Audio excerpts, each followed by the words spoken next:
Elise, and then the Camille being banned away from Brandini. Yeah. Been his best champion so far. Look at this Echo Fox. Caitlyn, Callista, Maokai, Zach. Both are very, Question very mark? heavy-duty things left up in this game. The Zach was also seen once this week, locked in again.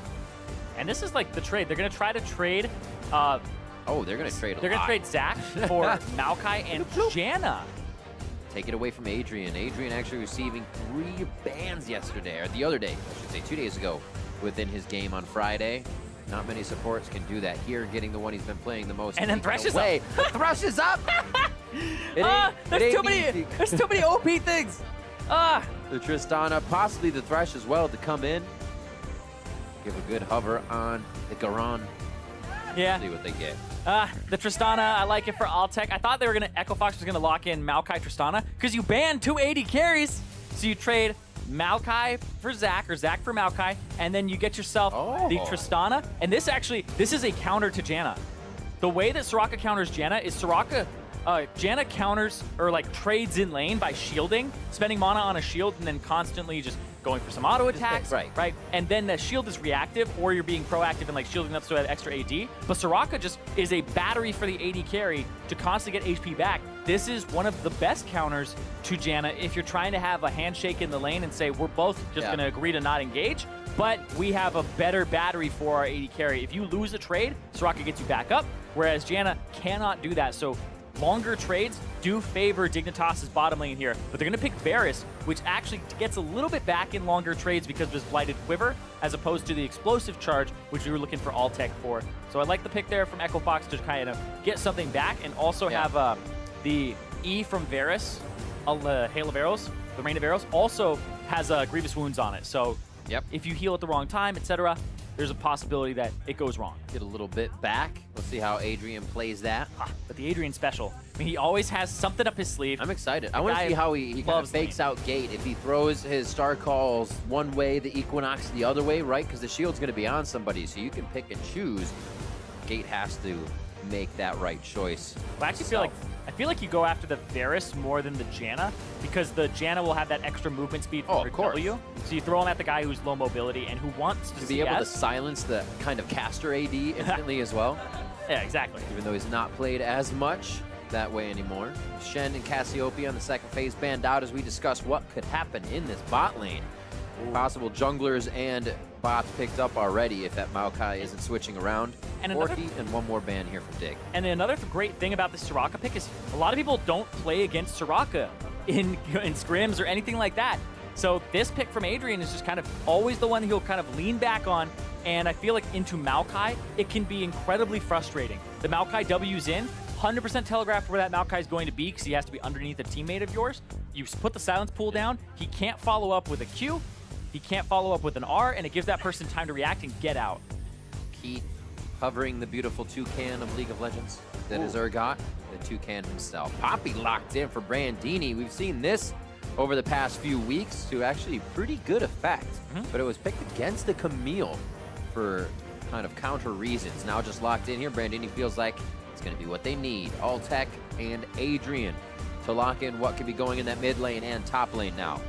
Yeah, so they have a lot of engage. So it will be the Maokai to the jungle position, which means that you're going to have decent engage here with some pick potential. But then the Poppy wants to get in there and make sure that the Zac can't engage with the W, kind of interrupt, use your presence to actually just stop his Elastic Slingshot. And then you try to get on top of the Tristana to prevent her jumping away. But if Adrian is at a point in the game where he has the Arc Sensor and all that on Soraka, Altec could stand his ground. But see what comes out here. Does Froggen have a counter pick for the mid lane? The Corki with Exhaust could work for him, but is banned away. What is he going to go for here? The Talia? All right. Locks it in. Looking at this Dig composition, it's going to be hard to assess how far you can actually go. There's going to be a passive for Strip. There's going to be the Wish coming in from Adrian. The push or the invulnerability from Someday, as him and Shrimp are going to become Bash brothers in this game in their dives. It's going to be awesome to watch. Echo Fox, however, has the team to absorb these fights. Brandini looking to be able to stay in there a long time with the Cadian as Froggen, Keith, and Gate dance around the outside to deliver in the damage. Both teams kind of have the same look going into this one. I like the strategies.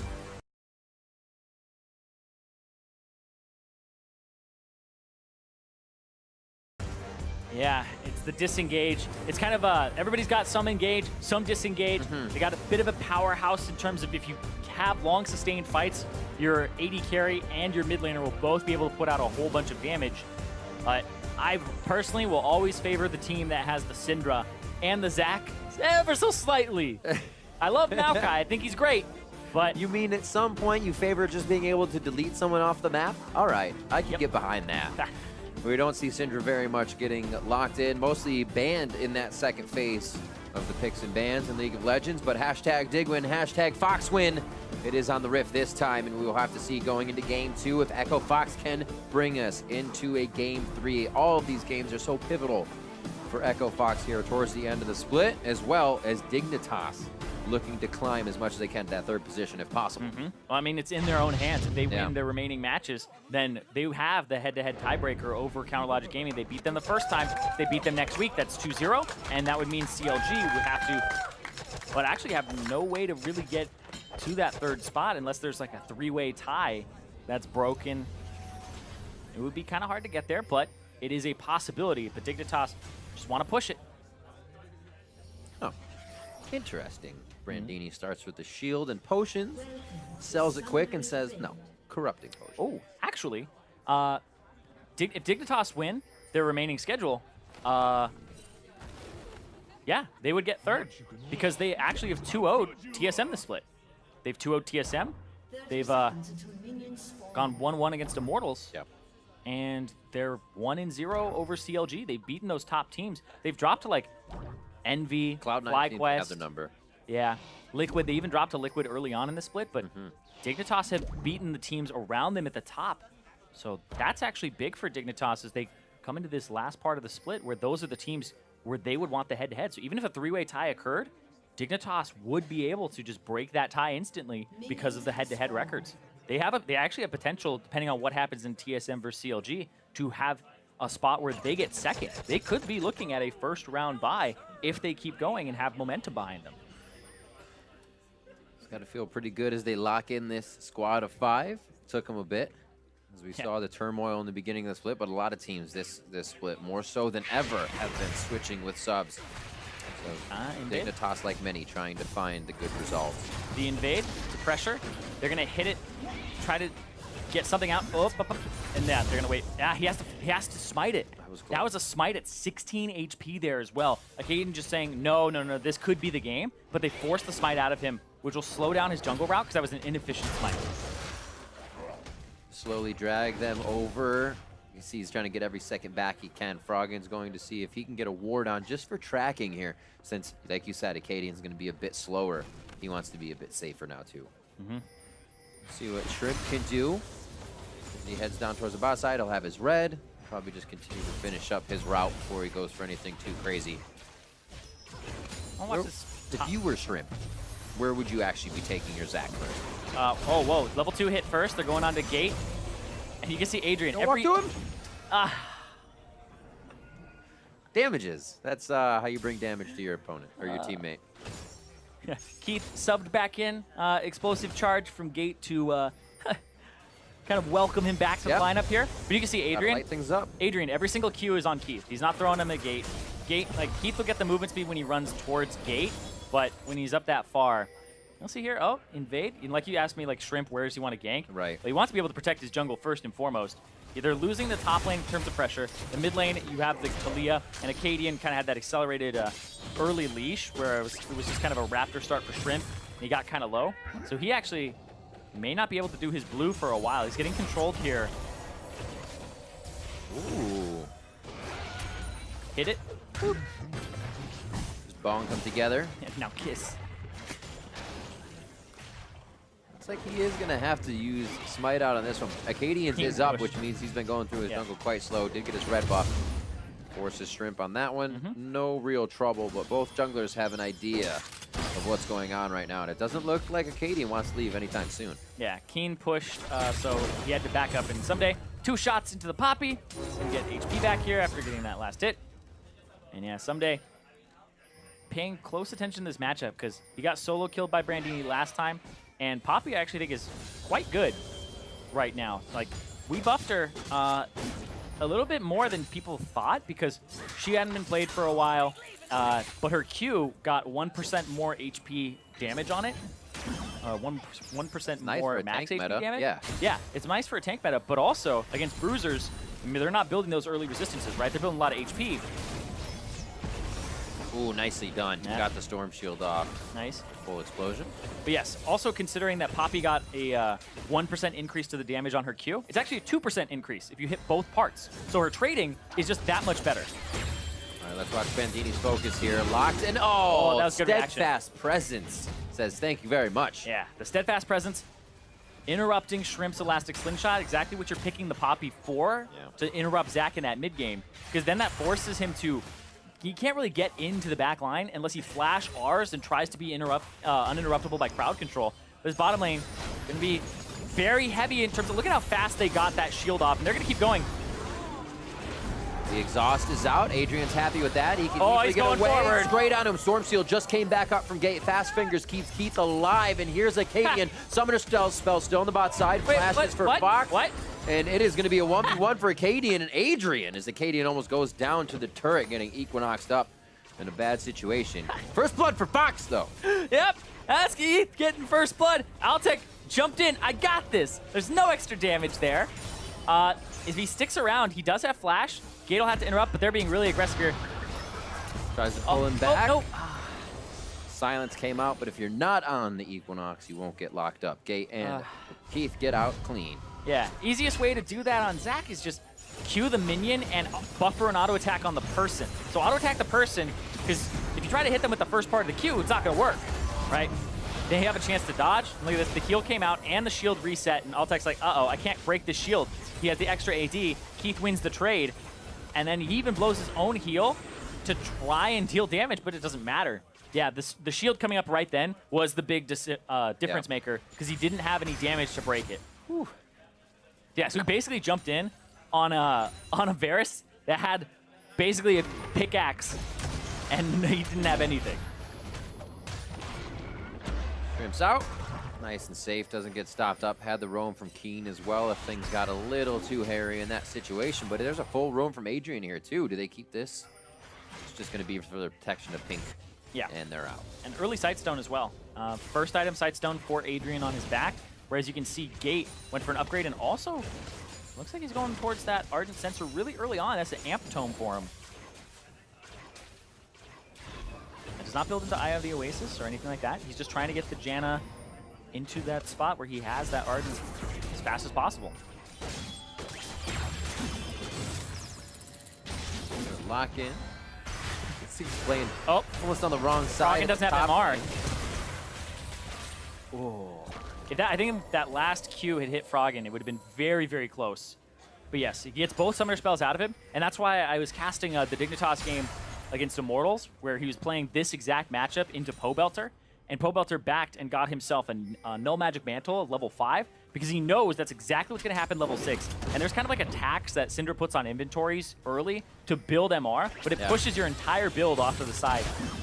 So Froggen kind of takes the risk there, does get all in, and now Keen has Summoner Spell advantage and can just do that again very shortly. So you always have to worry about it. Brandini may feel like he can go aggressive here. Top side of the map has Acadian on it. It'll be a long walk out for him, but still would be able to get the defense. Someday happy to keep it at the 75% mark here on the push. Brandini, I feel like he's very close to trying to get a dive on this. Someday back to safety. Yeah, Brandini making sure that he stacks up to his Grasp of the Undying. Like, one of the things about Poppy is you'll take a Grasp of the Undying and just throw your shield for full value as a melee champion and get that heal, and it does a lot of damage to them, but you have to stack it up first. Actually, Janna back, so they're just trading very heavily on Keith. His Gate's not there. But yeah, in the top lane, like I was saying about the Poppy, once you get your Bomby Cinder, though, you don't have to attack minions at all or push. You just stand by the minions, and your Grasp will start ticking up as you're in combat. And then you can really bully him. I feel like Brandini, though, he wants to dismount him and then go for something like an E into a wall. But before that, you don't do it, Yep. because then he'll just, get dismounted as you're Eing, and it won't stun. Well, they just said someday I don't see mid, and we have no idea where Acadian is. Safe play from him. He is Froggen. spotted out by the Scryer's Bloom, but this top turret should take quite a bit of damage. What is the answer here from Dignitas to get something back? Well, if he TP's in, he may die. There's nobody on that side, so someday he'll just walk it in, I think. And they're going to have to collapse. It could be the extended fight. He's TPing in after he waits for the minion wave to die a bit, so that's what they're doing. That was actually good from Someday to just kind of wait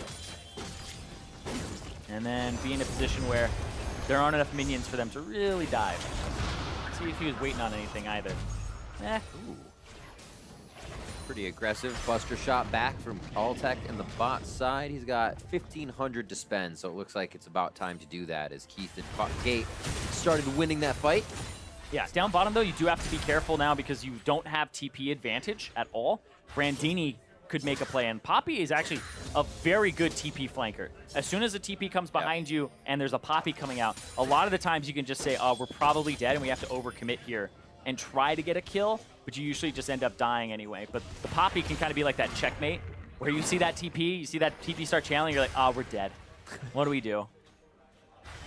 So they get wards for that. It's always a wonder. It's like, do I actually flash? Because she's going to be able to close that range with speed and the push. Actually, right here, momentum for Fox. They're going to try to go top. Because that turret's so low, they're rotating their bottom lane to it. And on the bottom side, Altec's going to have to push here for this turret. He has the pickaxe. He hasn't purchased yet. He's got 1,800 gold, whereas Keith is going to be able to push on a low HP turret. And I feel like they just get out-tempoed here, so this is good from Echo Fox. The ward's in. I wonder if Keith shows right away. Yeah, they're not going to toy with it. They're just going to get the few shots necessary. Dignitas pulls back off the turret. And with everybody spread thin across the map, they aren't able to answer with mid, where they did have a little bit of pressure. They got beat. And Fox was already waiting as well. Yeah, Echo Fox actually had the better rotation there, rotating and finishing off that top turret just to get the first turret gold, whereas the bottom turret actually is in a position where if Altec had stayed, he would have maybe been able to take it out. It's about 2/3 HP, a little bit less than that, and you know you would have been able to do that. So instead, they just go back. Like you see here, they tried to swap it. Altec was heading top again, and now they're saying, oh, we missed the timing by over a minute, and now they have to go back down to the bottom side. It's kind of that walk of shame as an AD carry in pro play, where it's like, we kind of got out-rotated. Because you can't see it coming. Let's see, Shrimp goes in, though. Hit onto Keith. Beautiful job. Who's he going to get? Slaps Gate and Keith together. And it looks like he's going to try to keep him with. Does not. Everybody's able to situate themselves out of that one, but now it's got to be very, very careful for Altec here in a bad situation. Shrimp, him, and Keen kind of back and forth, wondering if there's any more Fox members. Good thing they had the wards here early. Acadian just needs to leash it once. He needs to walk up and leash it once, and nope. Keen's going to throw it so he can smite it. There you go. Alley-oop. Gets that one locked in. So pressure from Dignitas into the side of Fox, looking to get the kills before they can get anything on these turrets, really. Just doing it slowly but surely. Yeah. And we're seeing whichever bottom lane kind of gets that early kill, starts winning it, and they got that turret. And I have to say, Gate, this is a super aggressive build from him. There's no Sightstone. He's no Sightstone. You don't have to buy boots as Janna. It doesn't matter because you have your W, your Zephyr to get movement speed. But he's going full Ardent Sensor after just the first upgrade of his Nomad's Medallion. And this is just like, we don't give a damn about vision because we're just going to be in lanes right now. And that's super aggressive for a Janna build. But, I mean, when you look at win rates and stuff, building and rushing the Ardent Sensor is usually higher. But, of course, that means usually some gold has come your way that you're like, oh, I can get this before Sightstone. They're also favoring the little bit of trinkets they can stick with, vision, and then the Tracker's Knife. So they're like, we can squeeze a few more wards in if we don't have the sweepers yet, but we have to be, like you said, even more careful. Yeah. So there's Dragon going down to Fox. They'll get the Mountain Drake, I should say. And happily walk away with this one. Good organization through the early part of the game to slow Dignitas down. However, still a low kill game. Dignitas may find the way to start working the lanes as they did last time. Going to be a little bit harder, though. I just got a little irked because... What irked you? I spent so much time transitioning myself from saying Dragon to Drake. Like, these are the Mountain Drakes, the Ocean Drakes, and it's the Elder Dragon. But the announcer chick just said the dragon was slain. What's up with that? Where's her effort? It's Drake, lady. We'll have to get an interview with her after the game. Must-have interview. Exclusively seen here. Along the silence. Fight. Teleports are coming in. This is going to be a big one. Both teams have been waiting to open up the game here. Alltech looks to go down first. There is the keeper's verdict, launching Shrimp out of the fight. Now it's Someday looking to get the pocket pistol to go to work. With the rest of the team of Fox is able to organize perfectly. They orchestrate themselves back into a defensive position, and nothing happens. Yep, nobody dies. So this is what happens when the disengage and the engage just goes for both teams. But Acadian, walking around. A little bit of payoff here for Dig. They're going to grab that. Okay, yep, they're going to get that turret. They're going to even it up. So Echo Fox not sticking around because the Soraka just gets those low HP members back up to full. Oh, and they're giving it to Someday. And he's going to try to bounce it. Solo gold. Nice. Yeah, we haven't seen too many people taking the time to do that recently. They just kind of hit it, go, use the gold somewhere else. Hello. He's going to gank this. It's going to be a 2-on-2. It might. Shrimp. Shrimp is still there. Yep, they didn't really factor Shrimp into this equation just yet. One hit. He might be able to find Frog and just misses to the left. That's going to be the hit. Nope. Grievous wounds, not an ignite. He stays alive as Acadian limps away from this one. And it looks like Fox able to hold down the mid a little bit, but they'll have to wait for their tree. Yeah, Keen didn't want to ulti Froggen there because Froggen has 2 magic resist items, the Null and also the Merc Treads.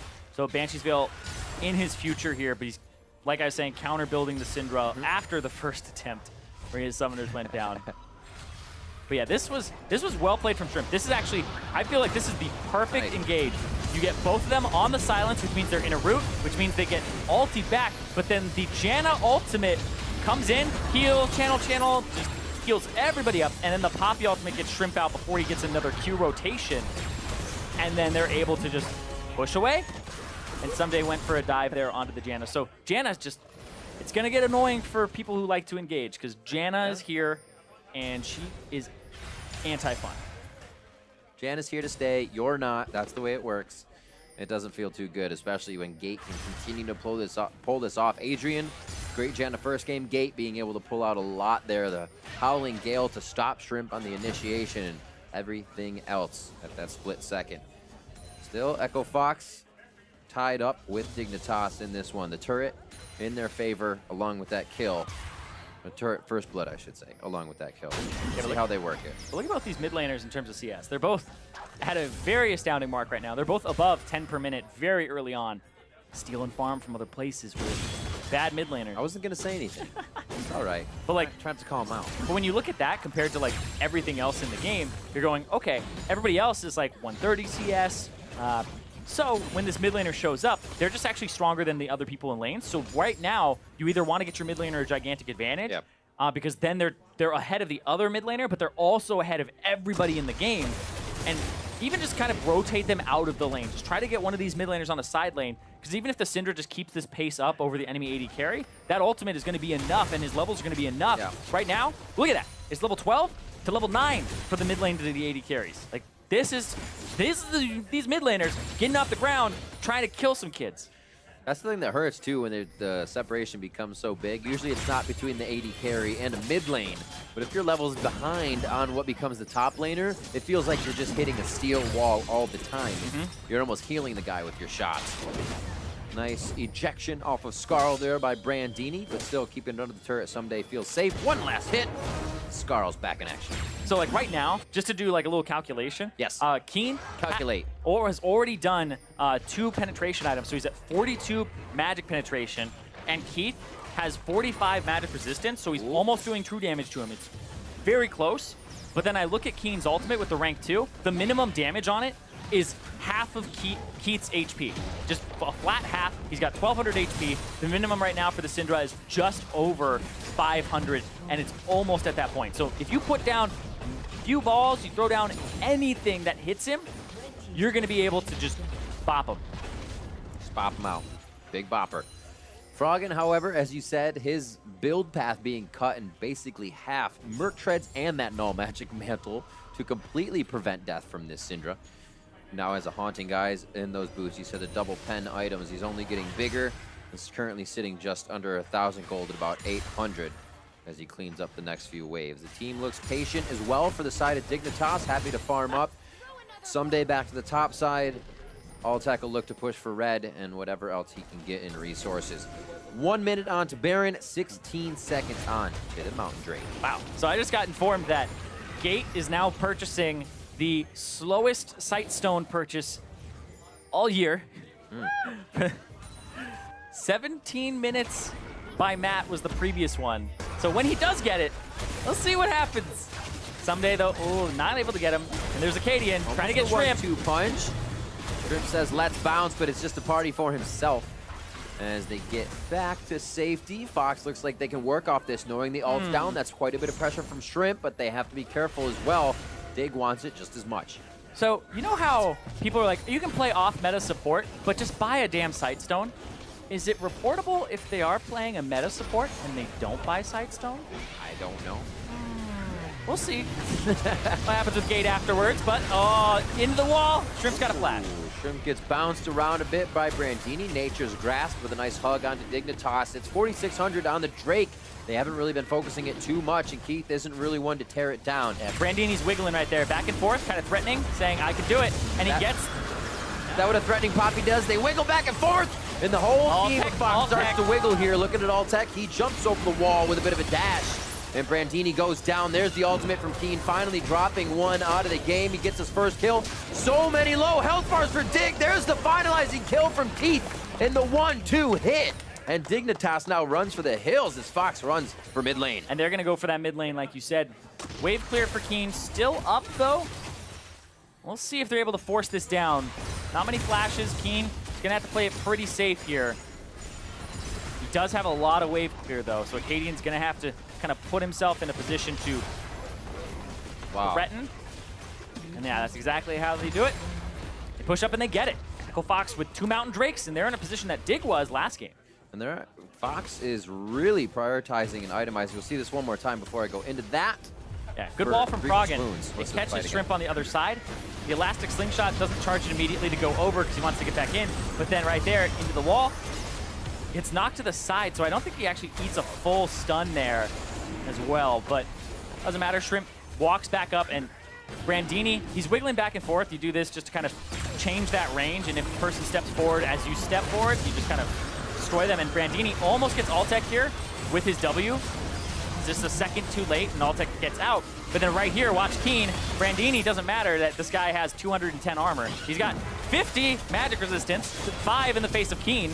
And so he just blasts the tank, and Someday doesn't get to remount in time. And Adrian went a little too far forward, but their backline got ejected. That was Brandini's ultimate, the big changer in that. And that's what I think about Poppy is like, why don't we see her more? Because she's good into some bruisers. Yep.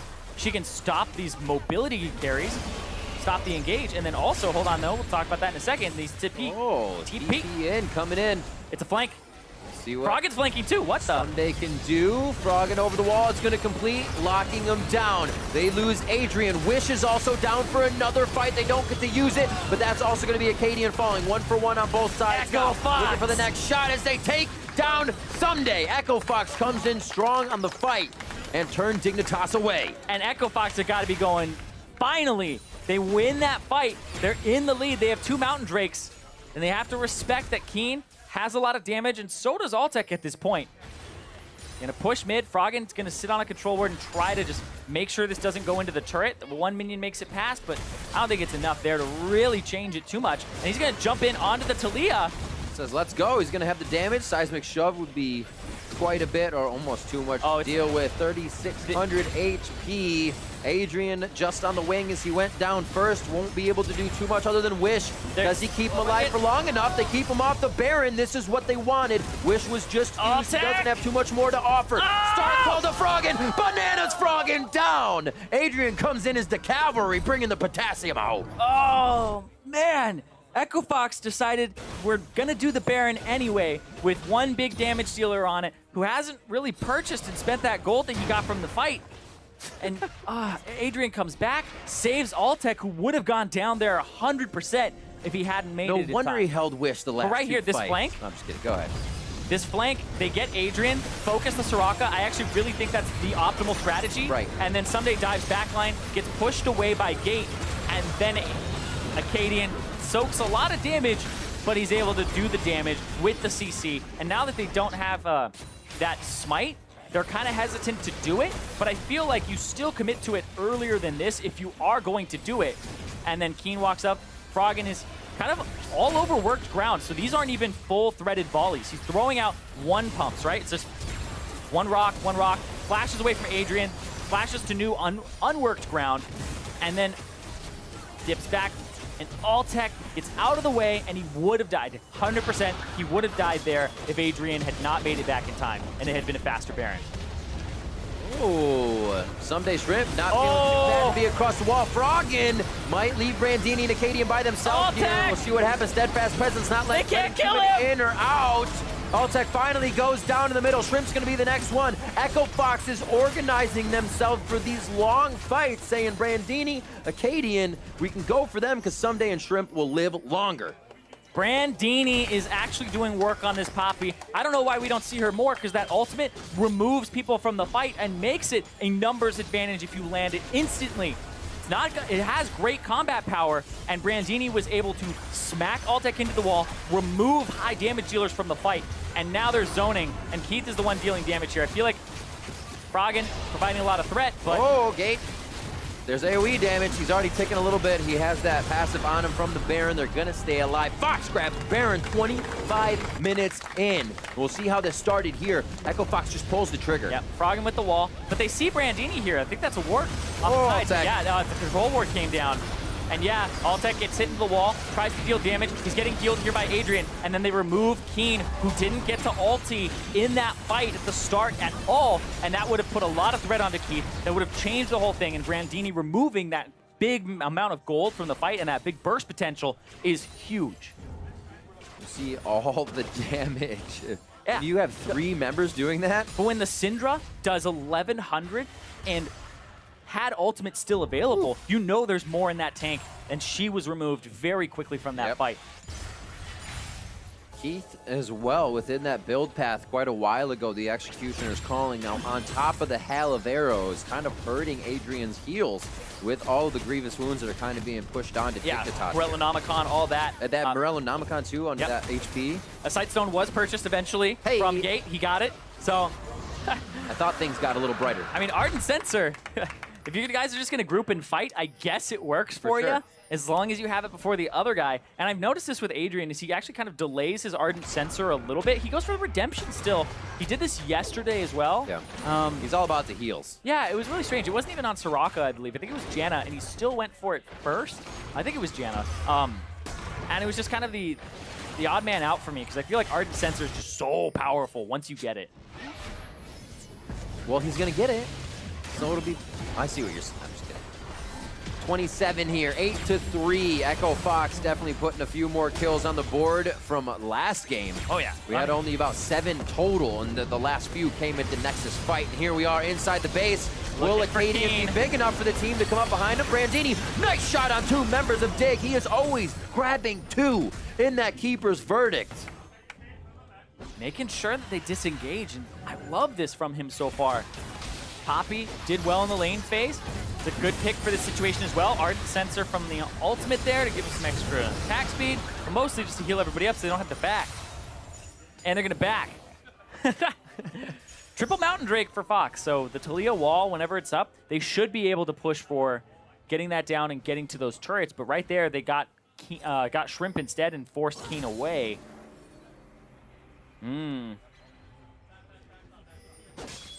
Clean up around Baron. We'll see if Dignitas can put Fox in a bad situation, because right now that's what has to happen. Echo Fox has been moving very well, taking tempered fights, but always once it's in their advantage. Let's say the mid one was too tempered, but they did know they had the lead on that. That's exactly what we need to see from Echo Fox here at the end of the split, especially with throwing Keith in this game. 6-0-2. Coming in kind of like cold off the bench and starts warming up very fast. And he's against the Syndra. I mean, like, being an AD carry and being against the Syndra, you at least think you're going to die at least once, maybe even if you're having a good game. And Gate staying alive, so props to that bot lane. And I like this, the Phantom Dancer for him. Usually you would see something more closer to, you know, the Rune Dance Hurricane, but decides, all right, it's time for not stacking my Blighted Quiver on everybody. Just living. Hasn't defied any deaths just yet. Keep track on that. Yeah.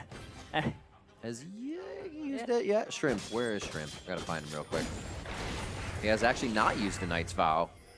Maybe waiting to find where Altec is to put that on somebody. Ah, gotcha. Yeah. He must have just gotten it. And it's a bad situation for Dignitas. They're going to have to look for something in terms of clever engage. But Brandini has been a menace. He's hard to remove. He has both resistances now. There's the wall. There's the triple Mountain Drake to try and chunk this out. Oh, Brandini. Shrimp ready to get on the back line, but is the team ready to hit it? He finds Keith, and the back line is enough. Huge damage coming through. Brandini gets himself out. Acadian and Froggen delivering that with the seismic shove and the unraveled earth. Dignitas bought right into that one, and Echo Fox again is able to limp away on this. Shrimp. They are able to get Shrimp on the backside once they close him out from his passive, and they're right back to the base. Yeah, they were able to actually play two different fights there in terms of skirmishes. Brandini went onto the bottom side with Acadian and Froggen was the big difference maker there. He brought enough damage to bring Adrian low and kill him, even though Adrian was almost turning that completely around. And that's inhibitor for Echo Fox. They're going to keep pushing. Someday feeling like he can fight a little bit. What a turnaround coming into the second game here for Echo Fox. 11-3. Looks like they realize those are the finishing touches on the top lane for now. They're going to be able to come back. 1.5 minutes on Baron as well. Get the wards recharged.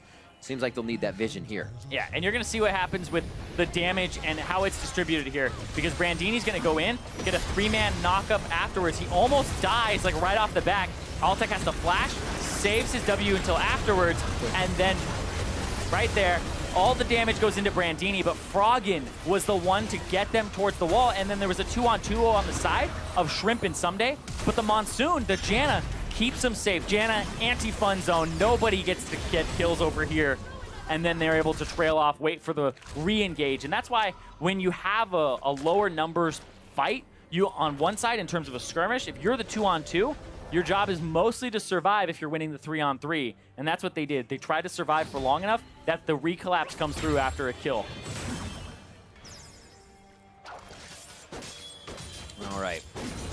A little bit of a reset for what that's worth. Just both teams out in the middle of the map. Nothing really reset on either part. Things very intense at the moment as Dignitas is trying to stave off their base from getting taken down. One inhib now down they have to deal with. They're going to meet that super minion very far out so they can push up a few Baron wards.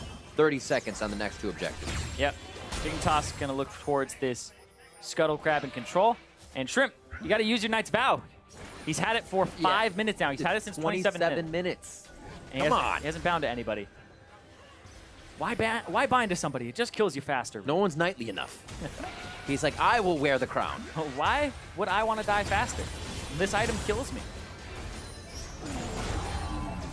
Acadian and Keith, they're good to go. Right-hand man. I mean, Gargoyle Stoneplate also completed for Brandini, so I feel like Brandini's in a great spot to just dive in, not get blown up. We'll see what his magic resistance is right now, 104. Of course, Poppy's passive will help him when he's lower, below 40%, so it's just under half where it kicks in and gets another 14. A lock onto Acadian. That's actually some pretty good damage from Keen.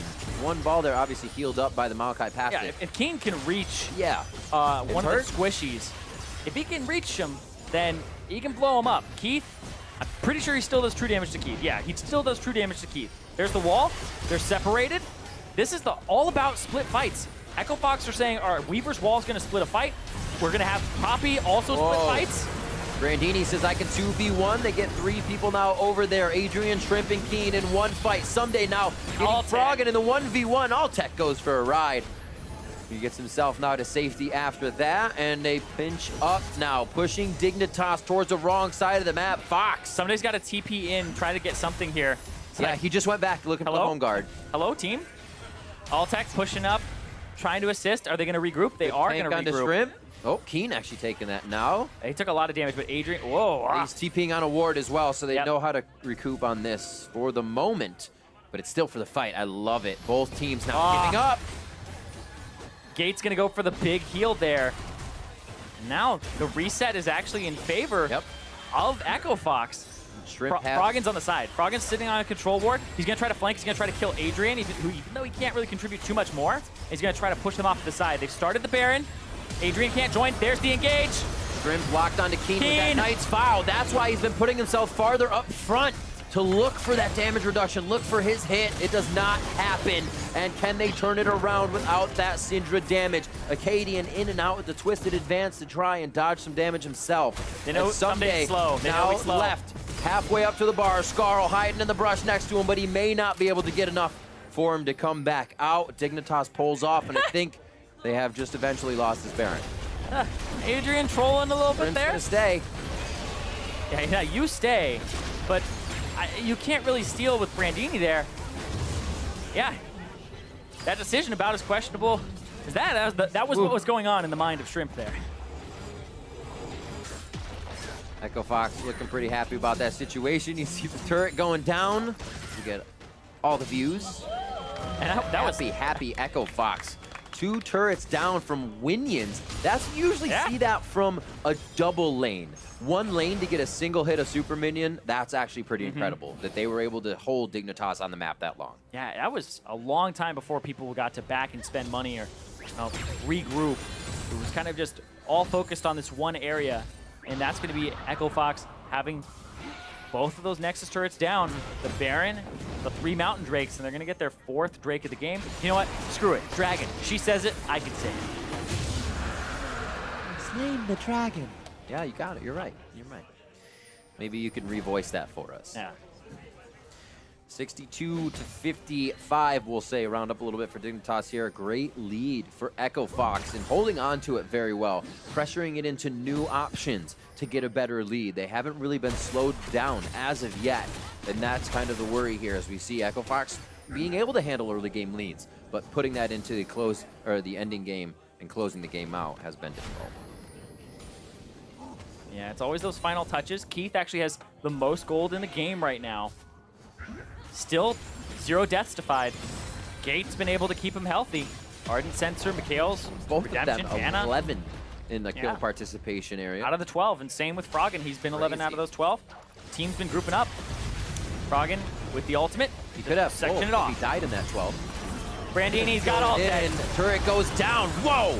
That was Keith with the Chain of Corruption Alltech first. falls just as fast, and Dignitas is actually trying to figure out how Fox is moving this quick. Brandini's gonna hit him away. A few more seconds. Oh! He gets silenced out. Equinox shuts down the Keeper's verdict. He'll have that in a bit of a cooldown. Into the fountain! And into the fountain they go! That's not the party that he wants. Keith gonna keep himself alive. Keith going back, and he does heal himself off the Ardent Sensor shield coming in huge. And it looks like they'll be able to finalize the few last kills. They say, Dignitas, you stayed here for a while to play with your food. We'll do the same thing too. Before they bring it to a game 3, Keen goes down as well. Someday tries to find solace on the fountain, and he will try to come off to stop the last bit of damage for Fox. They will put the bit of gold in their pocket as they take down the Nexus. And 37 minutes in, 16 to 5, Echo Fox bring it to a game 3 over Dignitas. Yeah, they subbed in Keith, made the difference there.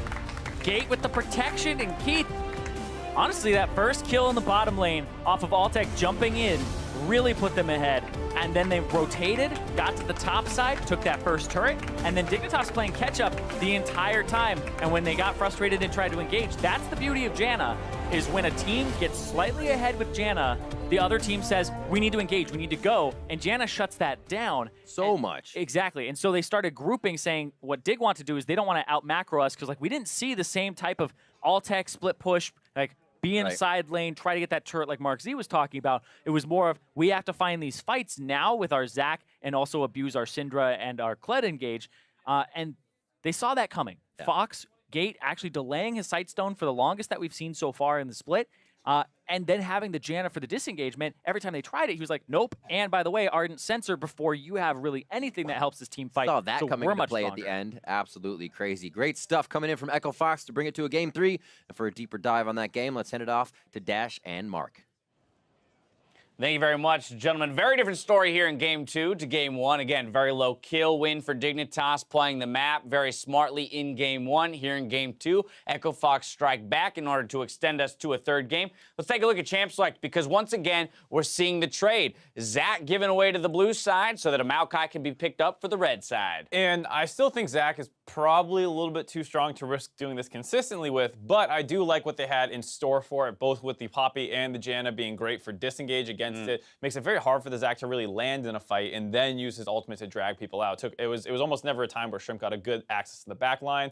Similarly, they have a fantastic front line in Maokai and Poppy together. So I like the team comp overall, and I like that what they were looking to do with this. It was just that it felt like it went a little slower than was necessary. Right. And I don't really love the Soraka pick. But it showed forethought, right? Yes. Is the point here with Echo Fox, that they had a plan for letting something through that is largely considered to be one of the strongest champions on this patch. Explain to me a little bit why you're not sold on the Soraka pick, whereas Janna is okay. So Soraka is traditionally considered a great counter pick into Janna in laning phase. She just has a hard time doing anything about what Soraka's going to do. You're just going to poke her down slowly over time. I feel like some of those advantages have been slightly negated with the Ancient Coin helping out a lot with Janna's sustain and just being able to stay healthy easier, as well as the fact that we got all these Doran Shield stuff going on. I think the other thing, too, is just in the current meta, her team fight is just so weak. Even if she is constantly topping people off, this is like a super tanky front line. You know what hurts Soraka? Bramble Vest. Yeah. Tanks now have the ability to apply Grievous Wounds, so I think to your point, it immediately nerfs her team fight presence, where she used to be great against tanks who couldn't out DPS her healing. Now the healing's nerfed by the tanks, and there is enough DPS to eventually eat through it. And then even just like other, relatively low impact supports in team fights like a Karma and a Lulu, at least still have a little bit more going on in the team fight. She is literally, I'm just going to try and keep people healthy. Right. And there's no repositioning as a result of the Mantra E-Shield or something like that. There's no, as you mentioned, disengage from the Janna Tornadoes or the Monsoon. There's like one nice silence on a Poppy that she hit maybe once. That was the first time I noticed her doing anything other than topping people off in a fight. It's very hard to have a big impact, and we are in a relatively high, playmaking support meta. Exactly. So its signature Adrian pick doesn't work out this time around. Let's jump into a replay real quick. 22 minutes into the game. An extended Baron dance here going to go in the favor of Echo Fox. A really nice wall that they combo together with the Poppy knock into the wall. It's like the Anivia Poppy that we saw back at Worlds. Yeah, a little bit like that, but Talia's stronger in the meta, of course, so I really like that idea.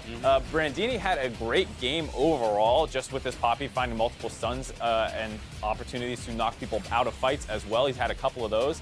And there you see just good focus with Froggen being able to get that stun. Eventually, they start this Baron off again. They're baiting it out. Froggen gets jumped on a little bit here, has to kite it out, almost gets killed by Keen, but they're still focused on the Baron, and they keep just burning this one down. All right, let's talk about this Poppy pick, though, too, because it's not the first time we've seen it come out. We've seen it in the Camille matchup a few times, as well as elsewhere. Yes, tanks are relevant. Tanks are strong right now, but Poppy, where does she fall, in your opinion? I think it's one thing that you might see come up a little bit more just because it is a team fight champion. Not that abusable in lane, probably not quite as strong as some of the other ones, but it is something that when you get to team fights, it has a huge impact. That wall stun is huge. The knockout of team fights, great. With the other champions that are high engaged, her W actually becomes very valuable. So not just on something like a Zac can you stop them from getting involved, but even a Kled's dash in with his E can get bounced out. There's so many different ways that can work if you're playing against Sejuani. Her Q gets negated. A lot of stuff actually becomes very difficult to play into Poppy. Brandini on that Poppy will pick up player of the game this time around. Again, kind of keeping them in it in that early game, making sure he's doing the work he needs to do in those team fights, ejecting some key members, playing against that Zac, who they know if they let him engage fully can really turn a fight. Yeah, and even the ones that got them Baron, he was heavily involved in pretty much every time he was finding his way onto backline members, whether it was Adrian, Apollo, or even Keen at different points. So he had just a fantastic performance, as well as the fact that he did have to pick a team-focused champion, and the whole Zac leaving it up to get the Maokai was basically enabled by the fact that he could play this champion. All right, Gate gets the honorable mention there, but I'm going to turn our attention to game 2, or rather game 3 here, because Echo Fox, they get to jump back to blue side. So grabbing the win on red side definitely have some things opened up for them in terms of pick ban phase on the blue side.